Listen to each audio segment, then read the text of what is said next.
In this video, I'm talking about a game that can only be played cooperatively with another player. But should that other player be your child? I'm going to give you my thoughts on It Takes Two.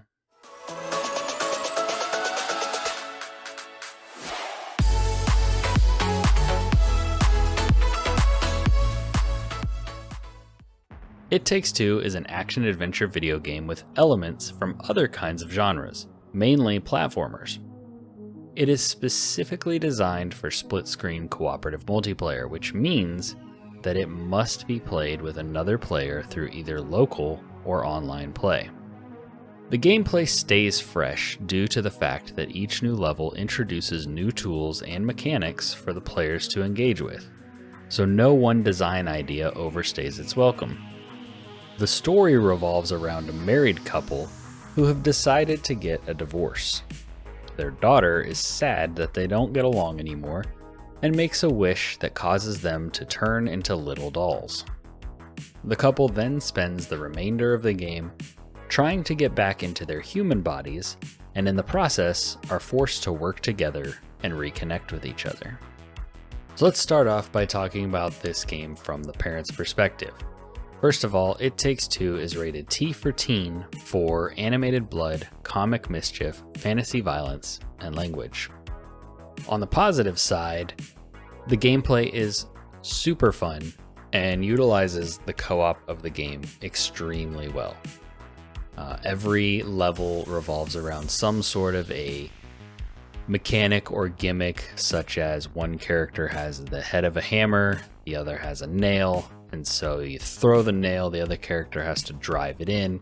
Everything kind of plays off of the fact that this is a co-op game, and so one person gets half of the tool, the other person gets the other half, and you have to work together to solve environmental puzzles, to beat bosses, all those kind of things. And I think it works really well. I think there are a few levels and a few mechanics or gimmicks towards the end of the game that were less fun than some of the ones towards the beginning, but overall each one felt unique, each one feels fresh, and as far as a game, like the game on a gameplay scale, it's one of the best feeling and kind of just pure fun moment to moment games that I've played in the past few years.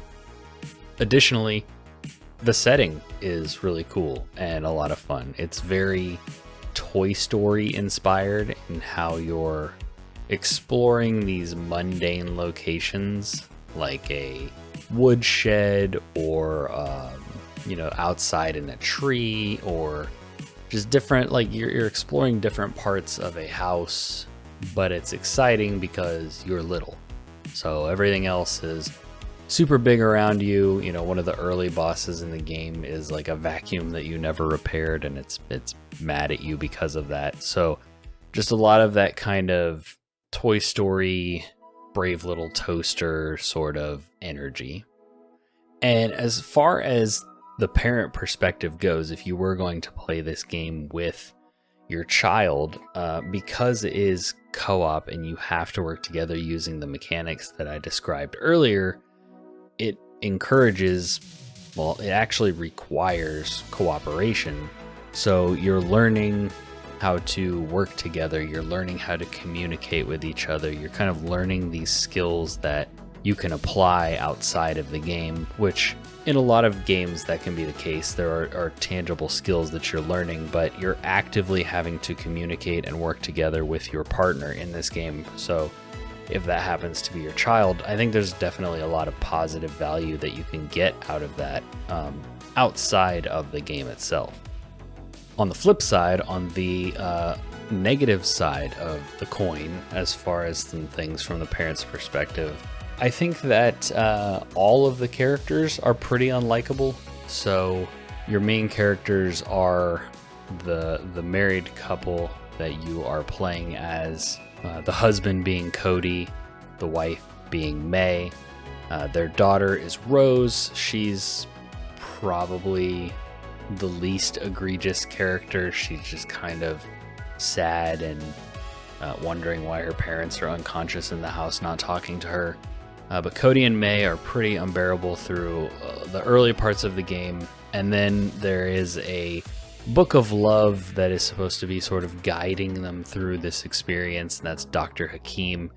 And he is supposed to be the comic relief or the humor in It Takes Two. And at least for me, I think pretty much everything about him doesn't work. It just isn't that funny, kind of falls flat, not really enjoyable. Are you ready for the roller coaster ride of your life? No.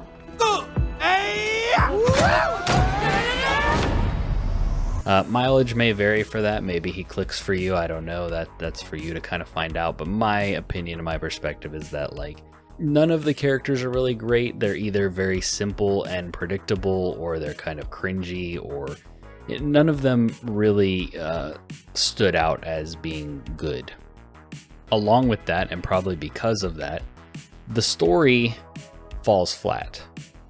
And even if the story didn't fall flat, the story's not really for kids.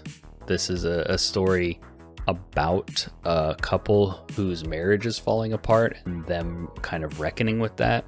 So while the concept and the idea of playing this with your child, because it's a co-op game and it's platformer and you're turned into little dolls and stuff, the themes and the ideas and the message and the story don't really line up with the child audience. Because, like I mentioned earlier, this game is rated T. There's language throughout this game that is definitely something to be aware of going into it. That is also something that different parents have different tolerances for, so it's not something that I think is necessarily a make or break, but it is something to be aware of. And then lastly, this game is co-op only, so there is no option to play it by yourself. You are committing to playing this game with another player, and if you decide to do that with your kid, it may seem like a cool opportunity, but like I mentioned just a minute ago, the content of the game is not really aimed at them, and if they decide they don't want to play anymore or whatever, like, you're kind of stuck. You're gonna have to find somebody else to finish the game with. But what about the child's perspective? So on the positive side, this game, like I mentioned, is just really fun to play. Its controls are tight, the platforming is really solid. The game feels great to control, to play through the levels. I think that is the strongest point and shouldn't be understated. I think it just, baseline gameplay, fantastic. I also think that it could be a good bonding experience with whoever the co-op partner is that they're playing with. So if they're playing with you as the parent, like I mentioned, you're going to have to be talking about things gameplay wise. You're going to have to be communicating, teamwork, all those kind of things. But also, maybe the themes of the game do bring up some questions. Maybe they do bring up some topics that, you know, are worth talking about in your situation with your child. That it could be a good bonding experience depending on the dynamic there. I don't think that's going to necessarily be the typical case, but I do think it could happen. On the negative side, like I said, this game is not aimed at kids, so while kids might have some fun with the gameplay, I think that the rest of the game surrounding it, well, I guess the gameplay and the setting, but the themes, the story, the characters, all that, I think that most of that's just not going to click with kids and younger teenagers either. The other thing that is worth mentioning, I referenced Toy Story earlier.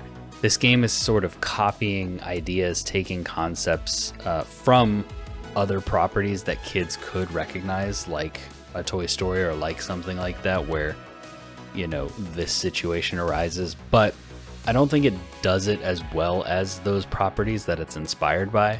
I don't think it does it awful. I don't think it does it super bad, but it does kind of feel like an imitation of the things that it was inspired by, rather than its own unique identity. With all that being said, what would I rate It Takes Two?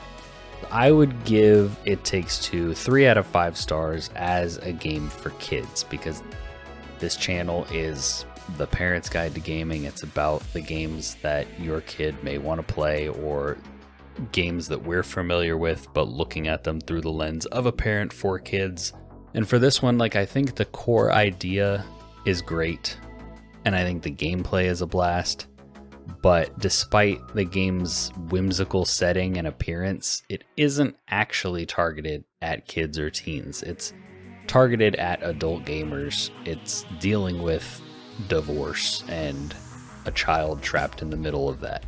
But it's not dealing necessarily with the child's perspective in that either. It's dealing with the couple and how they're coming to terms with the situation that they're in. I still think that there are some reasons to play it. Cooperation, great gameplay, etc. But it isn't a game that I recommend you rush out to get. I think that in certain situations, definitely one to check out. I think if it's on sale, I think if you get a good deal on it, definitely give it a shot and see if the gameplay is enough to carry you through. But I think that the silly, whimsical setting and gameplay don't necessarily line up with the tone and the story that the game is trying to tell, and as such, it doesn't really work out as a game that I think is a good fit for kids thematically. However, if none of that matters and the gameplay is just a blast, I think you'll have a good time. With all that being said, if you enjoyed this review and you found it helpful, please consider subscribing to the channel and hitting the like button. Also, leave a comment, let me know what are your thoughts on It Takes Two. Have you or your kids played it? Why or why not? Well, that's all for now. Thanks for watching.